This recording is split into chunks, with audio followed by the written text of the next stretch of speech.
अस्सलाम वालेकुम नाज़रीन, मैं हूँ आपके मेज़बान कशफ तनवीर और आप देख रहे हैं विजन वाइब। एक नई कहानी के साथ मैं आज आपके सामने हाजिर हुई हूँ, जिस पे हम बात करेंगे इंसान पैदा होता है, स्कूल जाता है, उसके बाद कॉलेज जाता है, यूनिवर्सिटी जाता है, आला तालीम हासिल करता है, उसके बाद वह जॉब करता है या कारोबार करता है, और उसके बाद ज़िंदगी का सबसे मेन टारगेट, मेन मकसद या जो आपकी एक नई ज़िंदगी शुरू करता है वो होती है शादी। इंसान शादी के बंधन में बंधता है। और यहाँ पर हम एक ऐसे लड़के की बात करने जा रहे हैं जिसके लिए शादी ही उसकी ज़िंदगी खा गई, उसकी मौत का सबब बन गई। आइए नाज़रीन, मेरे साथ बने रहिए और वीडियो को एंड तक देखिए। आज हम बात करने वाले हैं एक लड़के की जिसके लिए शादी ही उसकी वबाले जान बन गई। ये वाक़या है लाहौर का, जहाँ पर बच्चे की शादी हुई और उसको जहर देकर ससुरालियों ने मार दिया। कहानी कुछ यूँ है कि बाप था, उस बच्चे की जो माँ थी वो जल्दी ही उम्र में जो थी वफ़ात पा गई, और जो बाप था उसने कर ली दूसरी शादी, और जो दूसरी माँ थी वो बच्चे के साथ कुछ अच्छा सलूक नहीं करती थी, या बाप के दुकान पे जाने या कारोबार या जो भी वो बाप करता था उस पर उसके ऑफिस जाने के बाद वो बच्चे पर करती थी जुल्म।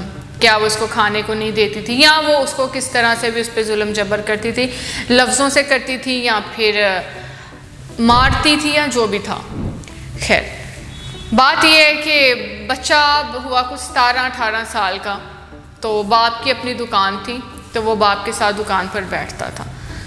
और फिर यूँ होता है ना कि अगर जिन बच्चों की माएँ नहीं होती और इस तरह के जो जुल्म व सितम हो रहे होते हैं, तो रिश्तेदार या आस पड़ोस के जो लोग होते हैं वो कहते हैं कि चलें, कारोबार तो है ही है ना, दुकान अपनी है, तो ऐसा करें आप बच्चे की शादी करते हैं, बच्चे की शादी कर देंगे, चलें उसे कोई कपड़े इस्त्री कर देने वाली होगी, कोई खाना पका कर देने वाली होगी, तो बच्चे की ना एक ज़िंदगी सेट हो जाएगी।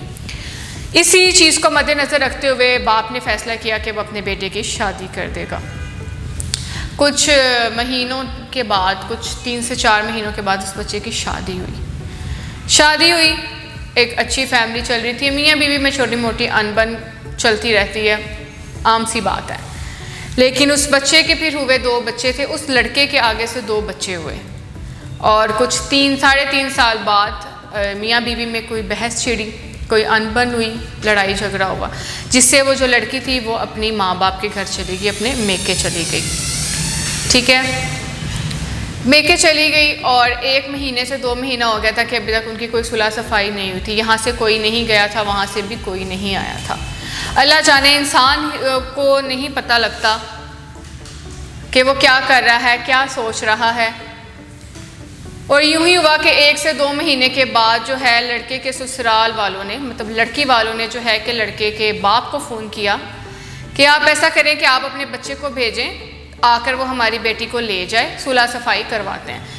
इसी दौरान में ये है कि बाप तो नहीं गया साथ, लेकिन वो बच्चा है वो अपनी बेगम को लेने के लिए कुछ शाम के वक्त, कुछ 4-4:30 बजे का वक्त था करीब, जब वो अपनी बेगम को लेने के लिए अपने घर से निकला। और वो अब वहाँ पहुँचा, और ससुरालियों ने, लड़के के ससुरालियों ने उसकी जो आओ भगत होती है, चाय पानी खाना वगैरह उसके आगे रखा। लेकिन उस बच्चे को क्या पता था कि आज जब वो घर से निकल रहा है तो वो वापस नहीं आएगा, या आज वो जो खाने लगा है वो उसका आखिरी खाना होगा।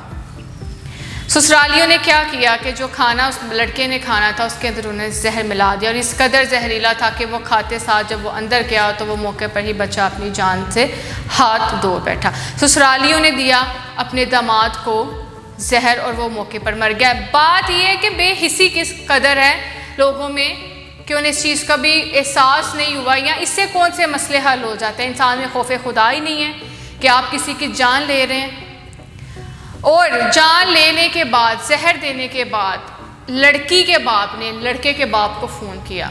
करीब कुछ 5:20 या 25 मिनट पे उसके बाप को फ़ोन जाता है, और उस लड़की का बाप उस लड़के के बाप को कहता है कि हाँ कि आप अपने बेटे की लाश को यहाँ से ले जाएं। किस कदर बेहिसी है, किस कदर आप ये लफ्ज़ किसी के लिए निकाल सकते हैं। किसी बाप या किसी माँ को आप फ़ोन करके कहें कि आ जाओ, आके अपने बच्चे की लाश ले जाओ, तो उन माँ बाप पर क्या गुजरती हो कि उनके तो पाँव के जैसे ज़मीन निकल गई।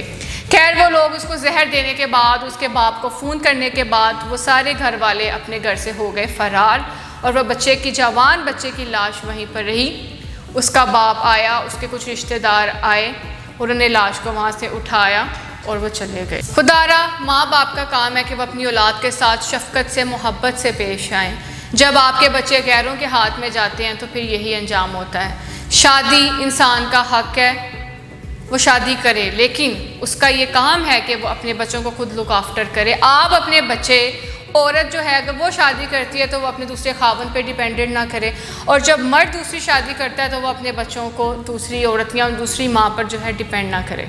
ठीक है, आप अपने बच्चों को लुक आफ्टर खुद करें, खुद देखें आपका बच्चा क्या कर रहा है, और किसी भी इस तरह की एहसास कमतरी का आपका बच्चा शिकार ना हो। वो बच्चा किस कदर टॉर्चर था पहले से ही, क्योंकि वो अपनी सौतेली माँ के जुल्म सह रहा था, और उसे लगा उसकी शादी होगी, उससे उसके बच्चे हुए और एक ज़िंदगी गुजरी थी। और उसे क्या पता था कि वही औरत जिससे उसने शादी की, निकाह किया, जिससे औलाद पैदा की, वही उसकी जान ले लेगी।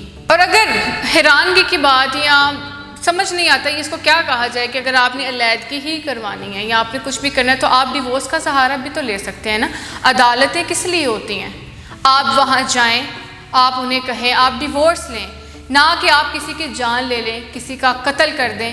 अगर आज ये ना होता तो वो भी अपने घर में होते और ये लड़का भी अपने घर में होता, वो भी अपने घर से भाग गए, फरार हो गए और अब पता नहीं कहाँ से कहाँ अपनी जान बचाते फिरेंगे। अगर आज दुनिया की अदालत में उस बच्चे को इंसाफ नहीं मिलता तो कोई बात नहीं, खुदा की अदालत में उस बच्चे को इंसाफ ज़रूर मिलेगा। नाज़रीन, फिर हाजिर होते हैं अगली वीडियो के साथ। हमारे साथ बने रहिए और हमारे चैनल को लाइक करें, सब्सक्राइब करें और देखते रहें विजन वाइब्स। खुदा हाफिज़।